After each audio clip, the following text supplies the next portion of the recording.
नेपाली कांग्रेसका महामन्त्री गगनकुमार थापाले अदालतको अवहेलना गरेको भन्दै उनलाई कारबाहीको माग राखी सर्वोच्च अदालतमा निवेदन परेको छ। अधिवक्ताहरू अनन्तराज लुइटेल, अभिमा उप्रेती र विशाल थापाले उक्त अवहेलनाको निवेदन सर्वोच्चमा पेश गरेका हुन्। यद्यपि उक्त निवेदन दर्ता भने भएको छैन। निवेदन दर्ता हुने नहुनेबारे आइतबार निर्णय हुनेछ। बिहीबार लोकतन्त्र दिवसको अवसरमा काठमाडौँमा आयोजित आजको लोकतन्त्र अवसर र चुनौती विषयक संवाद कार्यक्रममा महामन्त्री थापाले संवैधानिक आयोगका पदाधिकारीहरूलाई अदालतले तलाई हान्दिउ भन्दै झुलाइरहेको बताएका थिए। महामन्त्री गगन थापाको उक्त अभिव्यक्ति यस्तो थियो। 2-2.5-3 वर्षदेखि तल हान्दिउ भनेर झुलाएर राखेको छ। हेर्दा हेर्दै भन्छ, कहिले भ्याइ नभ्याइ भन्छ, कहिले भोलि हेर्ने भन्छ, कहिले पर्सि हेर्ने भन्छ। त्यसले के गर्छ? त्यो अदालतप्रतिको विश्वसनीयतालाई प्रश्न गराउँछ। यो विषय एउटा संवैधानिक नियुक्ति भएको विषय, त्यो आयोगले गरेको काम, त्यसमा नियुक्ति भएका मानिसहरूको टर्म सकिन लागिसक्यो, जान लागिसक्यो। अब त्यो ठिक थियो कि बेठिक थियो भनेर परीक्षण गर्ने कुरा नेपालको सम्मानित अदालतका लागि चाहिँ 4 वर्ष 4.5 वर्ष समय लाग्छ। त्यो पनि आइतबार हेरौँ पक्लको शुक्रबारसम्म भ्याइ नभ्याइ हेर्दा हेर्दै भनेर जसरी यो विषयलाई अदालतको इक्जाम्पल दिएको मैले, अदालतले डिल गर्यो। त्यो अदालतप्रतिको विश्वसनीयता के रहन्छ? अनि सम्मानित अख्तियार दुरुपयोग अनुसन्धान आयोगले के गर्छ? अनेकन विषयहरूका सन्दर्भमा मैले अनुसन्धान गरेँ। मैले अनुसन्धान गरिसके पछाडि मैले अनुसन्धानमा फलाना व्यक्तिलाई मैले दोषी पाएको छु, उसले आफैले समाचार दिन्छ, ऊ आफैले चोन्छ। यो कारणले गर्दा के छ? यो कारणले गर्दाखेरि 62-63 को सालमा तपाईँ हामी सँगै हिँडेको नागरिकहरूको ठुलो पङ्क्तिमा ठुलो बेचैनी छ, ठुलो असन्तुष्टि छ। मैले ध्यानपूर्वक सचेततापूर्वक शब्दहरू प्रयोग गरेको। म निराशा छ भन्ने शब्द प्रयोग गर्दिनँ। अघि दाइले राम्रोसँग भन्नुभएको छ, एक्सपेक्टेसन हामीले बढाएको। डेमोक्रेसीको फन्डामेन्टल कुरा त्यही। नागरिकहरूलाई 62-63 आन्दोलन हामीले के भन्यो? सामाजिक सांस्कृतिक सम्पूर्ण अधिकारहरू चाहिँ हामी गणतन्त्रको यात्रामा जाँदै गर्दा ती सनै पुरा हुँदै जान्छन् र हामी त्यो ठाउँमा पुर्याउँछौँ भनेर हाम्रो एक्सपेक्टेसन हो नै त्यही। नभए त सिटिजन्सहरूलाई हामी गोलबद्ध कसरी गर्छौँ, आवश्यक पनि त्यही थियो। त्यो एक्सपेक्टेसनहरू फुलफिल हुने डिरेक्सनमा गइरहेको छ, चित्त बुझाउँछ। एक्सपेक्टेसन्सहरू फुलफिल हुने, त्यो हाम्रा चाहिँ अपेक्षाहरू अनुमानहरू पुरा हुने दिशातिर नजाँदै गर्दा त्यहाँभित्र असन्तुष्टि छ। असन्तुष्टिबाट आत्तिनु पर्दैन। फेरि असन्तुष्टि भनेको कस्तो स्टेट अफ माइन्ड हो भने योभन्दा राम्रो हुनु पर्थ्यो, राम्रो भएन, योभन्दा राम्रो गर्नु पर्थ्यो, तैँले गरिनस्। यो निराशा के हो? निराशा अब राम्रो हुँदैन, होपलेसनेस, सक्यो, अब केही पनि हुँदैन, गिभ अप, हात उठायो, सरेन्डर गर्यो। यो हामी यो सरेन्डरको जुन न्यारेटिभ बनाउनु खोज्दैछौँ यो गलत छ। यो असन्तुष्टि छ, यो बेचैनी छ। आजको डेमोक्रेसीको जुन च्यालेन्ज के होला भन्ने कुराको सन्दर्भमा र यो ठुलो सङ्ख्यामा छ। र यो असन्तुष्टि र बेचैनीको यसको कारण यो के कारणले गर्दा अझ बढ्दै गएको छ भने यो असन्तुष्टिको उसलाई जोसको कारणले गर्दा म यो असन्तुष्ट छु भन्ने ठानिरहेको छ, उसैलाई उसले ड्राइभिङ सिटमा देखिरहेको छ। तिमीले गाडी चलाएको भएन, तिमीले गाडी चलाएर यो ठाउँमा पुग्दैन, तिमीले यहाँसम्म ल्याइपुर्यायो, म तिमीसँग धन्य छु, कोटी नमन छ। तिमी नभएको म गाडी चढ्नै पाउँदैन थिएँ, तिमी नभएको म यहाँ आइनै पुग्दैन थिएँ, तर मलाई योभन्दा अगाडि जानु छ।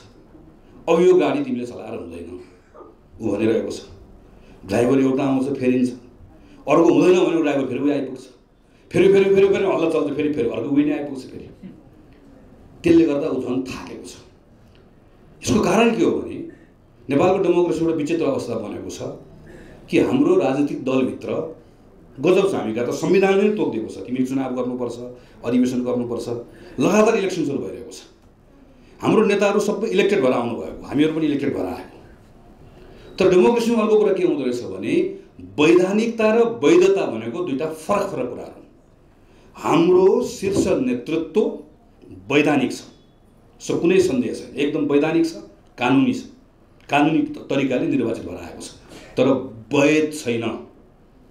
वैध र वैधानिक हुने कुरा फरक कुरा हो। पञ्चायतको 30 वर्षमा नेपाली कांग्रेस पार्टी पञ्चायतको लागि के थियो? अवैधानिक थियो। तर हामी वैध शक्ति थियौँ। किन छौँ? वैध भनेको को? वैध भनेको चाहिँ लेजिटिमेट, आम मानिसले एक्सेप्ट गरेको, आम समाजले स्वीकार गरेको। नेपाली कांग्रेसले अराष्ट्रिय भन्यो, प्रतिबन्धित भन्यो, कांग्रेस हुने कुरासँग कांग्रेस हुने मान्छेको पासपोर्ट बन्दैन थियो, कांग्रेस हुने मान्छेको नागरिकता बन्दैन थियो, कांग्रेस हुने मान्छेले सम्पत्ति राख्न पाउँदैन थिए। सबैको सर्वस्व हरण लुटिएका मानिसहरू यहाँ हुनुहुन्छ, यहाँ तल कतिजना हुनुहुन्छ, अवैधानिक भन्यो नि त राज्यले। तर यत्रो ठुलो शक्ति कसरी बन्यो? त्यो वैध थियो। अहिलेको हाम्रो लिडरसिप के भएको छ? हाम्रो समस्या यहाँनिर हो है, मलाई लागेको चुरो कुरा। लिडरसिपले के भन्छ? अरे तिमीहरू को हो मलाई बदलिनुपर्छ भन्ने, तिमीहरू हामीसँग लड्छौ, हारेछौ, हामी जितेछौँ। हो त्यो फेरि हामी त त्यो लिगालिटीको आँखाबाट हेर्दै गर्दा त हामी त मान्नै पर्छ। त्यो हामी मानि नै रहेका छौँ, नमानेर के गर्नु? हामी पनि त्यही रुल अफ ल आई भनेको गेमभित्रै छौँ। सबै पार्टीका नेताहरू एकपछि जिते हुनुहुन्छ, फेरि लड्न पाउने फेरि जित्नुहुन्छ, भागो भाइ छ। कतिसम्म भएको छ भने एउटा ठुलो पार्टीको नेताहरूको जुन पङ्क्ति छ त्यो फुटेर बन्यो भने त्यसमा पनि त्यो हिजो चाहिँ त्यो तिमी अब गाडी नचलाऊ भनेको नेता आएर अध्यक्ष हुँदो रहेछ। कति अहिले त्यो मैले अन्यथा भन्नु खोजेको होइन, विथ ड्यु रेस्पेक्ट। अब समय के आएको छ? अवैध छ भन्ने कुरालाई उसले मान्दैन।